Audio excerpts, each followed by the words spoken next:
Ich bin der neue Parksheriff.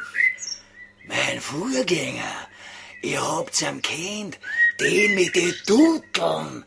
Hab ich zusammengefressen. Hat super geschmeckt, der Tutel-Sheriff. Ein total geiler Leckerbissen. Tutel-Sheriff fressen ist urleibend. Ich bin froh, dass ich meinen Traumjob gekriegt hab. Na, Strafzetteln schreibe ich kein. Das ist nicht mein Hocken. Der Wichser können sie einpacken, wo sie wollen.